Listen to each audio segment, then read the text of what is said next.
Hello everyone, welcome to Prakriti classes. I hope you all are doing well.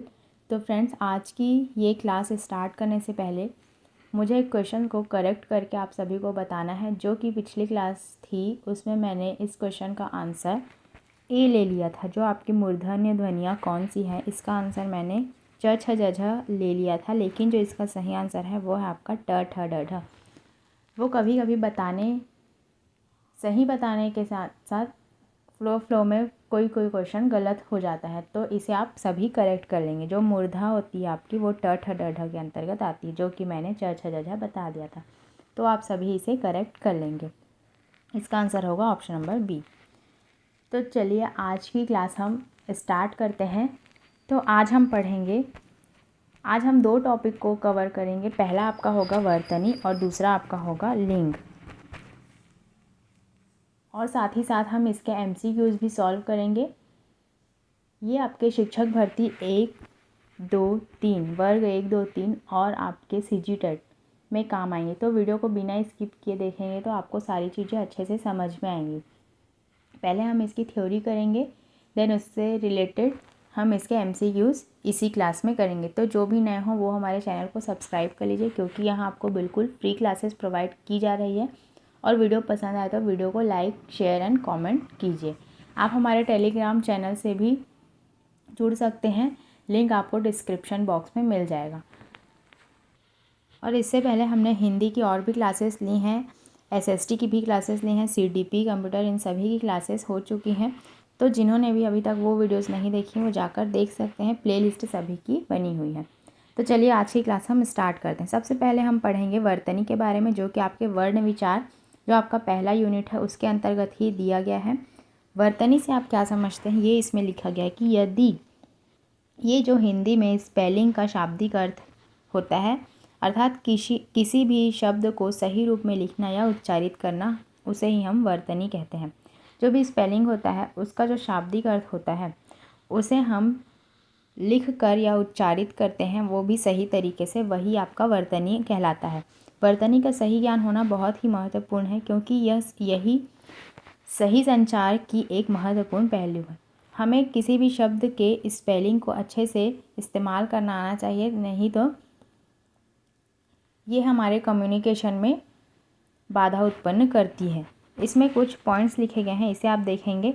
जो आपकी लिखने की रीति होती है उसे हम वर्तनी या अक्षरी कहते हैं, इसे हिज्जे भी कहते हैं। वर्तनी का सीधा संबंध आपके भाषागत ध्वनियों के उच्चारण से होता है। हिंदी में जो बोला जाता है वही हम लिखते हैं। व्याकरण संबंधी ज्ञान की कमी के कारण उच्चारण में अशुद्धियाँ आ जाती हैं। जो हमारे अंदर व्याकरण संबंधी ज्ञान की कमी होती है उसी से हमारे उच्चारण में अशुद्धियाँ आती हैं। ये सभी पॉइंट्स आपके वर्तनी के अंतर्गत आएंगे। अब हम देखते हैं कुछ शुद्ध और अशुद्ध। वर्तनी से आपके क्वेश्चन जो पूछे जाते हैं वो आपके शुद्ध और अशुद्ध वाक्य से ही पूछे जाते हैं। तो आपको पता होना चाहिए कि कौन से वाक्य शुद्ध हैं, कौन से अशुद्ध हैं। तो जैसे आप देख सकते हैं, कवि पर कविंद्र लिखा गया है, इसे आप कविंद्र ऐसे लिखेंगे, इसमें बड़ी ई की मात्रा लगेगी। उल्लंघन को आप उल्लंघन ऐसे लिखते हैं, प्रज्वलित को प्रज्वलित, प्रोज्वल को प्रोज्वल इस तरफ लिखा गया है कि उपलक्ष्य को आप उपलक्ष्य लिखते हैं, पुल्लिंग को पुल्लिंग लिखते हैं, उत्तान को उत्थान लिखते हैं। इस प्रकार से आप देख सकते हैं इन सभी का जो शुद्ध और अशुद्ध वाक्य है वो किस प्रकार से लिखा गया है। आपके एग्जाम में ऐसे ही क्वेश्चन पूछे जाते हैं। अब हम पढ़ेंगे लिंग के बारे में, जिसे हम जेंडर भी कहते हैं। शब्द की जाति को ही हम लिंग कहते हैं। संज्ञा के जिस रूप में पुरुष या स्त्री का बोध होता है, पुरुष और स्त्री जाति का बोध होता है, उसे हम लिंग कहते हैं। जैसे कि लड़का आपका पुरुष होता है, लड़की आपकी स्त्री होती है, आदमी भी पुरुष होता है और औरत आपकी स्त्री होती है। इस प्रकार से हम पुरुष और स्त्री जाति का जहाँ भी बोध होता है उसे हम लिंग से संबोधित करते हैं। फिर नेक्स्ट हम देखेंगे इसमें लिंग के कुछ भेद होते हैं। लिंग के भेद हिंदी व्याकरण में बहुत ही महत्वपूर्ण होते हैं। ये निम्नलिखित होते हैं। पहला आपका होता है पुल्लिंग। जिस शब्द का प्रयोग पुरुष व्यक्ति या जीव को संदर्भित करने के लिए होता है वो आपका शब्द पुल्लिंग के अंतर्गत आता है। जैसे लड़का, आदमी, बिल्ला, बाघ आदि। नेक्स्ट आपका है स्त्रीलिंग। स्त्रीलिंग में लिखा गया है कि जिस शब्द का प्रयोग स्त्री व्यक्ति या जीव को संदर्भित करने के लिए होता है वो आपका शब्द स्त्रीलिंग कहलाता है। जैसे लड़की, महिला, बिल्ली, बाघिन इत्यादि। अब नेक्स्ट आप पुल्लिंग से जुड़े हुए कुछ तथ्य देख लीजिए, क्योंकि इससे ही आपके एग्ज़ाम में क्वेश्चंस पूछे जाते हैं और अगर आपको इन सभी के नियम पता होंगे तो आप अच्छे से पुल्लिंग और स्त्रीलिंग में अंतर कर पाएंगे। पहला आपका दिया गया है, जो आपका द्वंद्व समास के शब्द प्रायः पुल्लिंग होते हैं। जो आपका द्वंद्व समास होता है उसके जो सारे शब्द होते हैं वो पुल्लिंग होते हैं। जैसे कि आपका सीताराम, इसमें जो ये योजक चिन्ह लगाते हैं हम, वो हमारे पुल्लिंग के अंतर्गत आते हैं। तो इससे आप समझ सकते हैं, जैसे सीताराम, राधा कृष्ण, शिव पार्वती, दाल भात, लोटा डोरी, नर नारी, राजा रानी, ये सभी आपके पुल्लिंग के अंतर्गत आएंगे। नेक्स्ट है, इसमें जिन संज्ञाओं के अंत में त्र होता है वे प्रायः संस्कृत के पुल्लिंग शब्द होते हैं, जैसे चित्र, चरित्र, शास्त्र, क्षेत्र, पात्र, अस्त्र, नेत्र इत्यादि। किसी भी शब्द में अगर त्र आएगा तो वो प्रायः पुल्लिंग के शब्द होंगे। नेक्स्ट है, इसमें जिनके अंत में ख होता है वो भी पुल्लिंग कहलाते हैं, जैसे नख, दुख, शंख, मुख, लेख इत्यादि। फिर नेक्स्ट है नाथ संज्ञा, जैसे न से अंत होने वाले संज्ञा वो भी हमेशा पुल्लिंग होती है, जैसे वचन, पालन, जिसके भी लास्ट में न आ रहे हो वो भी आपके पुल्लिंग के अंतर्गत आएंगे।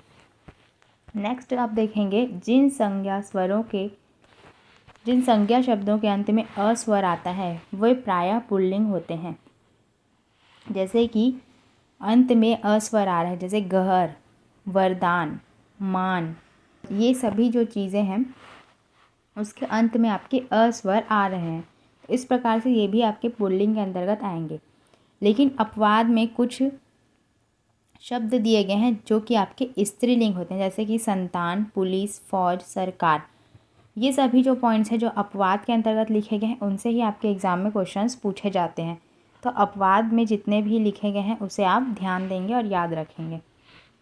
तो इनमें भी स्वर आ रहा है लेकिन ये स्त्रीलिंग के अंतर्गत आएंगे। फिर नेक्स्ट है, आपके हिंदी की अकारांत संज्ञाएं पुल्लिंग होती है। छाता, पैसा, चमड़ा, चश्मा, गुस्सा, पहिया, ये सभी चीज़ें आपके पुल्लिंग के अंतर्गत आएंगी। नेक्स्ट आपके जो दिन, महीना,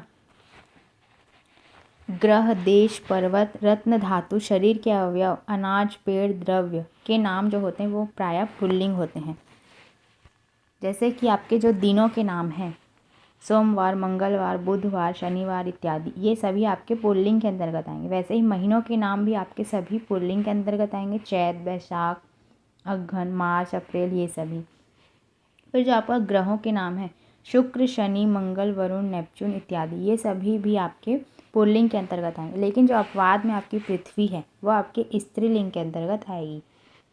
देशों के सभी नाम, भारत, चीन, अमेरिका, ये सभी आपके पुल्लिंग के अंतर्गत आएंगे। नेक्स्ट है आपका पर्वतों के नाम भी आपके पुल्लिंग के अंतर्गत आते हैं, जैसे हिमालय, एंडीज, विंध्याचल इत्यादि। रत्नों के नाम में भी पन्ना, हीरा, माणिक, मूंगा, मोती, ये सभी आपके रत्नों के नाम हैं, ये भी आपके पुल्लिंग के अंतर्गत आएंगे। धातुओं के नाम भी आपके तांबा, लोहा, सोना, सीसा। लेकिन जो आपके अपवाद में चांदी है ये आपकी आएगी स्त्रीलिंग के अंतर्गत। तो इस प्रकार से आप स्त्रीलिंग और पुल्लिंग में अंतर समझ पा रहे होंगे। नेक्स्ट है आपका जो जितने भी शरीर के अवयव हैं, जैसे कि कान, मुंह, दांत, होंठ, मस्तक, अंगूठा, पाँव, नाखून, हाथ, सिर, गाल, पेट, गर्भ आदि, ये सभी आपके पुल्लिंग के अंतर्गत आएंगे। लेकिन जो आपके अपवाद में कुछ शब्द हैं, आँख, नाक, जीभ, बाँह, कलाई, खाल, उंगलियां, मूंछ, ये सभी आपके स्त्रीलिंग के अंतर्गत आएंगे। तो जो अपवाद वाले क्वेश्चन होते हैं वो आपके एग्ज़ाम में ज़्यादातर पूछे जाते हैं। तो जिनमें भी अपवाद लिखा गया है उसे आप ज़्यादा ध्यान देंगे और उसे आप याद रखेंगे। अनाज के नाम में आप देखेंगे चना, गेहूँ, चावल, धान, बाजरा, ये सभी आपके पुल्लिंग के अंतर्गत आएंगे। लेकिन जो अपवाद में आपके ज्वार, अरहर, मूंग, सरसों, खेसरी है, ये आपके स्त्रीलिंग के अंतर्गत आएंगे। पेड़ों के नाम में आप देखेंगे कि पीपल, बट, चीड़, आम, शीशम, अमरूद, ये आपके पुल्लिंग कहलाते हैं। लेकिन अपवाद में आपके कुछ फल आते हैं, पेड़ आते हैं, उसमें आप देखेंगे लीची, नाशपाती, नारंगी, इमली और मरसौरी, ये आपके स्त्रीलिंग के अंतर्गत आते हैं। नेक्स्ट है आपका जो द्रव्यों के नाम हैं, इसमें आप देखेंगे कि पानी, घी, तेल, दही, शरबत, रायता, इत्र, सिरका इत्यादि ये आपके पुल्लिंग के अंतर्गत आएंगे। लेकिन जो अपवाद है आपका चाय, कॉफ़ी, स्याही, शराब, लस्सी, चटनी, ये आपके स्त्रीलिंग के अंतर्गत आएंगे। संगठन में आप देखेंगे समुदाय, समाज, परिवार, ये सभी आपके पुल्लिंग कहलाते हैं। लेकिन अपवाद में आप देखेंगे सभा और समिति, ये आपका आएगा स्त्रीलिंग के अंतर्गत। तो इन सभी चीज़ों को आप अच्छे से याद रखेंगे। नेक्स्ट आप देखेंगे कि आ, आव, क, आवा, पन, आपा, त्व प्रत्यय जो ये होते हैं उनमें सभी वाक्य पुल्लिंग कहलाते हैं। जैसे आ से आपका होगा लोटा, लोटा के अंत में आपका आ रहा है, मोटा में भी आपका आ रहा है, तो ये सभी जिसमें भी आ प्रत्यय जुड़ा हो वो आपका कहलाएगा पुल्लिंग। आपा में आप देख सकते हैं बुढ़ापा, मोटापा, ये भी आपके पुल्लिंग कहलाएंगे। आव में पुलाव, दुराव, बहाव, इन सभी प्रकार के शब्द से बने हुए शब्द आपके पुल्लिंग कहलाते हैं। पन में आप देख सकते हैं लड़कपन, बचपन। क में देख सकते हैं लेखक, गायक। आवा में भुलावा, छलावा, दिखावा, चढ़ावा। त्व में आप देख सकते हैं महत्व, अपनत्व, मनुष्यत्व। ये सभी चीज़ें आपके पुल्लिंग के अंतर्गत आएंगी। कुछ चीज़ें जो होती हैं वो सर्वदा पुल्लिंग कहलाती है। जैसे आप देख सकते हैं पशु पक्षी में जैसे कौवा, तोता, उल्लू, केचुआ, खटमल, मच्छर। और अपवाद में आप देखेंगे कि बटेर, जोंक और चील, ये आपके स्त्रीलिंग कहलाते हैं। इनसे स्त्रीलिंग बनाने के लिए इनके साथ मादा लगाते हैं, जैसे मादा मच्छर, मादा मगरमच्छ। तो ये सभी पॉइंट्स आप याद रखेंगे।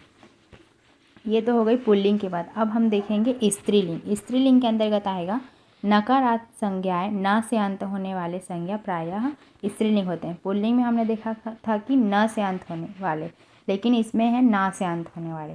तो इसमें आप देखेंगे कि प्रार्थना, वेदना, प्रस्तावना, रचना, घटना इत्यादि, ये सभी आपके स्त्रीलिंग कहलाते हैं। और संस्कृत के अकारांत शब्द प्रायः स्त्रीलिंग होते हैं, जैसे लता, शोभा, प्रिया, माया, ये सभी चीज़ें आपके अकारांत के अंतर्गत आएंगी, वो स्त्रीलिंग के अंतर्गत। नेक्स्ट है आपका इकारांत और इकारांत।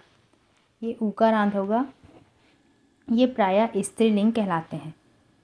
इकारांत के अंतर्गत आप देखेंगे रात्रि, जाति, नियुक्ति, निधि, विधि, ये सभी आपके स्त्रीलिंग होते हैं। लेकिन जो अपवाद में वारी, पानी, गिरी और बलि, ये आपके पुल्लिंग कहलाएंगे। इकारांत में आप देखेंगे कि नदी, गोष्ठी, कहानी, कटोरी, रोटी, ये सभी आपके जो हैं स्त्रीलिंग कहलाते हैं। उकारांत में आपके ऋतु, मृत्यु, वायु, रेणु, ये सभी आपके स्त्रीलिंग कहलाएंगे। लेकिन अपवाद में आप देखेंगे कि मधु, अनु, मेरु, ये आपके पुल्लिंग के अंतर्गत आएंगे। नेक्स्ट आप देखेंगे कि नदियों के नाम हैं गंगा, यमुना, ताप्ती, नर्मदा, तांदुला, ये सभी आपके स्त्रीलिंग कहलाते हैं। लेकिन जो अपवाद में सोन, सतलज, सिंधु और ब्रह्मपुत्र, ये आपके पुल्लिंग के अंतर्गत आएंगे। लिपियों के नाम में आप देख सकते हैं देवनागरी, रोमन, गुरुमुखी, जितनी भी आपकी लिपियां हैं वो सभी आपके स्त्रीलिंग के अंतर्गत आएंगी। बोलियों भी, जो बोलियों के नाम होते हैं जैसे हिंदी, अरबी, जितनी भी आपकी बोलियां हैं वो आपकी स्त्रीलिंग कहलाती है। नक्षत्रों के नाम भी आपके, ये सभी स्त्रीलिंग के अंतर्गत आएंगी। तिथियों के नाम में आप देख सकते हैं प्रथमा, द्वितीया, तृतीया, ये सभी आपके जो हैं स्त्रीलिंग के अंतर्गत आएंगे। लेकिन किंतु विदेशी भाषाओं का कोई कारण न होने पर इसे पुल्लिंग में लेते हैं।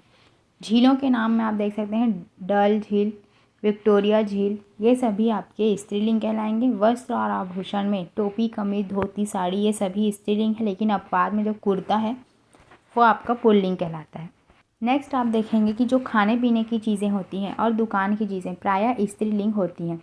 जैसे खाने पीने की चीज़ें कचौड़ी, पूरी, खीर, ये सभी आपकी जो हैं स्त्रीलिंग कहलाती हैं। दुकान की चीज़ें आप देख सकते हैं लौंग, मिर्च, दाल चीनी। और जो अपवाद में आपके आएंगे धनिया, जीरा, गरम मसाला, नमक, तेजपत्ता, सरसों आदि, ये सभी आपकी पुल्लिंग कहलाती है। और समूह संज्ञा वाले जो शब्द होते हैं जैसे भीड़, समिति, सेना, सभा, कक्षा, ये सभी आपके स्त्रीलिंग के अंतर्गत आएंगी। नेक्स्ट आप देखेंगे जिन शब्दों के प्रत्यय में आ, ता, आई, आवट या आहट, इन सभी शब्दों का इस्तेमाल होता है वो सभी आपके स्त्रीलिंग कहलाते हैं। जैसे आ में आपका आ जाएगा भाषा, कविता। ता में आप देखेंगे गीता, ममता। आई में सगाई, मिठाई। आवट में आपका सजावट, बनावट। उभयलिंग आपका होता है टीका, डॉक्टर, बच्चा और पुलिस। क्योंकि डॉक्टर में आप देखेंगे, डॉक्टर में आपके मेल और फीमेल दोनों आ जाते हैं, इसी प्रकार इसे हम उभयलिंग की श्रेणी में रखते हैं। पुलिस में भी आपके मेल फीमेल दोनों आते हैं, बच्चों में भी मेल फीमेल दोनों हैं। तो इस प्रकार से जो शब्द होते हैं वो आपके उभयलिंग कहलाते हैं। या में आप देख सकते हैं चिड़िया, बिंदिया। आहट में चिल्लाहट, घबराहट। या में छाया, काया। आस में खटास, मिठास। तो ये सभी आपके स्त्रीलिंग कहलाएंगे। अब हम इनसे ही जुड़े जो वर्तनी और आपके लिंग से संबंधित जो MCQs हैं उसे हम देखेंगे। तो आप लास्ट तक ज़रूर बने रहिए और ख़ुद से भी क्वेश्चन को सॉल्व करने की कोशिश कीजिए। सबसे पहला इसमें लिखा गया है कि अधोलिखित में वर्तनी की दृष्टि से एक अशुद्ध शब्द कौन सा। आपको अशुद्ध शब्द बताना है। अंतर्धान, अनुग्रहित, आध्यात्म और अधीन। तो इसका जो सही आंसर हो जाएगा वो हो जाएगा आपका ऑप्शन नंबर सी, अध्यात्म। अध्यात्म को ऐसे नहीं लिखा जाता है, तो इस प्रकार से ये जो है आपका अशुद्ध शब्द हो जाएगा। नेक्स्ट हम देखेंगे जो शुद्ध शब्द है वो कौन सा है। कुमुदिनी, कुमुदनी, कुमुदनी, कुमुदनी। सभी कुमुदनी से प्रोनाउंसिएशन हो रहे हैं, लेकिन जो इसका सही जो शुद्ध शब्द है वो है आपका कुमुदिनी। कुमुदिनी को आप इस प्रकार से लिखेंगे।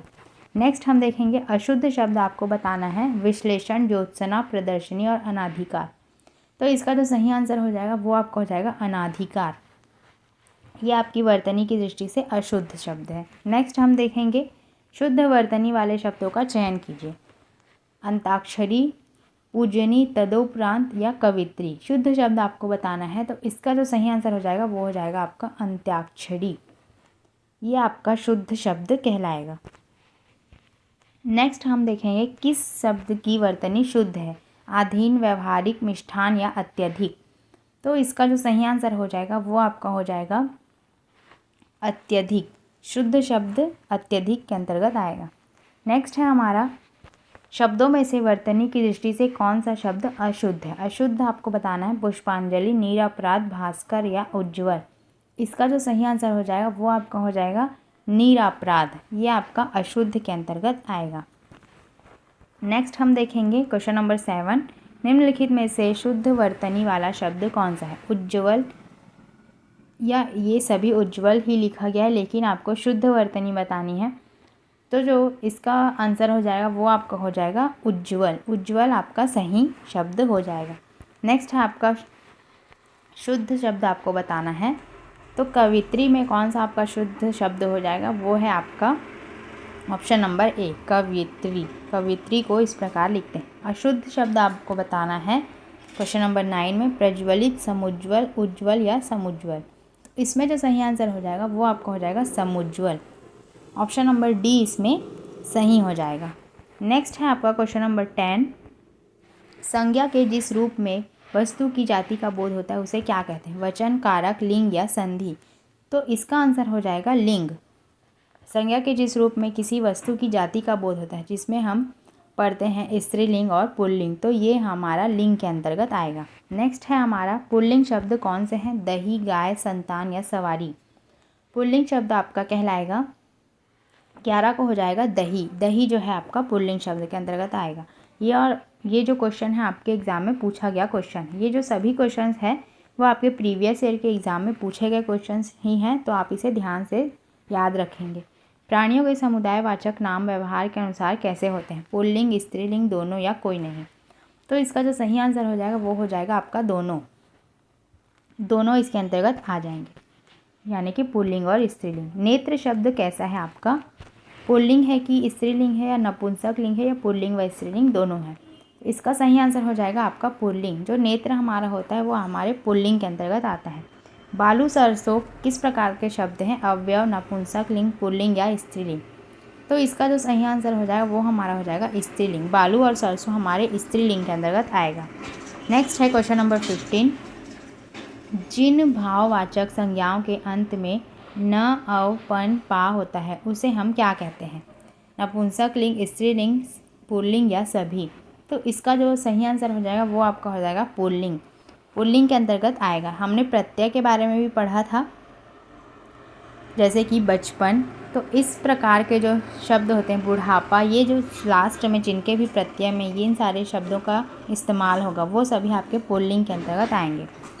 नेक्स्ट हमारा है जिन भाववाचक संज्ञाओं के अंत में ट, वट व हट होता है वे होती हैं स्त्रीलिंग, इकारांत, पुल्लिंग और स्त्रीलिंग। तो इसमें जो सही आंसर हो जाएगा वो हमारा हो जाएगा स्त्रीलिंग। स्त्रीलिंग हमारे जैसे कि आहट, ये सभी चीज़ें हमारे स्त्रीलिंग के अंतर्गत आएंगे जिसमें इन सभी चीज़ों का प्रयोग हो रहा है। नेक्स्ट हमारा है क्वेश्चन नंबर 17। जिन संज्ञाओं में त्र होता है वे होती हैं संस्कृत शब्द सभी, स्त्रीलिंग या पुल्लिंग। तो हमने सभी नियमों के बारे में पढ़ा है, तो नियमों से ही आपके एग्ज़ाम में क्वेश्चंस पूछे जाते हैं। अगर वो थ्योरी आपने अच्छे से कर ली तो आपसे क्वेश्चन जो है आसानी से बनेंगे। तो त्र के जो आपके संज्ञाओं के अंत में त्र होता है वो आपके पुल्लिंग के अंतर्गत आता है। तो इसका सही आंसर हो जाएगा option number D, pulling. Next है आपका क्वेश्चन नंबर 18। सुंदर शब्द का स्त्रीलिंग क्या है? सौंदर्य, सौंदर्यता, सुंदरी या सौंदर्यीकरण। इसका सही आंसर हो जाएगा सुंदरी, ऑप्शन नंबर सी। सुंदर का हो जाएगा स्त्रीलिंग सुंदरी। नेक्स्ट है हमारा हलवाई का स्त्रीलिंग क्या होता है? हलवाइन, हलवाइन या हलवानी। इसका सही आंसर हो जाएगा ऑप्शन नंबर ए, हलवाइन। हलवाइन जो है आपका स्त्रीलिंग हो जाएगा हलवाई का। हलवाई है आपका एक पुल्लिंग शब्द। नेक्स्ट है आपका स्त्रीलिंग का चयन कीजिए, संविधान, संसद, संगठन या सिंदूर। इसमें जो सही आंसर हो जाएगा वो हो जाएगा आपका संसद। संसद, सभा, समिति, इस प्रकार के शब्द हमने देखे थे वो आपके आएंगे स्त्रीलिंग के अंतर्गत। आज का हमारा लास्ट क्वेश्चन देखेंगे आप। गीदड़ शब्द का स्त्रीलिंग क्या बनेगा? गीदड़ी, गिद्धनी या गीदड़ी या उपरोक्त में से कोई नहीं। इसका जो सही आंसर हो जाएगा वो हो जाएगा आपका गीदड़ी। गीदड़ का स्त्रीलिंग आपका हो जाएगा गीदड़ी। तो दोस्तों आपने देखा कि इस प्रकार से आज हमने वर्तनी और लिंग के बारे में अच्छे से पढ़ा, फिर इसके MCQs भी सॉल्व किए। तो ज़्यादा से ज़्यादा ये वीडियो आप अपने दोस्तों में शेयर कीजिए जो भी शिक्षक भर्ती, CG टेट इन सभी की तैयारी कर रहे हैं, उनके लिए ये वीडियो काफ़ी काम आने वाली है, क्योंकि हम यहाँ बिल्कुल फ्री क्लासेस प्रोवाइड कर रहे हैं। तो आप ज़्यादा से ज़्यादा इसे शेयर कीजिए ताकि सभी को इसका लाभ मिल सके। वीडियो कैसी लगी वीडियो कमेंट करके ज़रूर बताइए, और अगर पसंद आई तो लाइक ज़रूर कीजिए। मिलते हैं ऐसे ही हम नेक्स्ट वीडियो में, तब तक के लिए thank you and take care.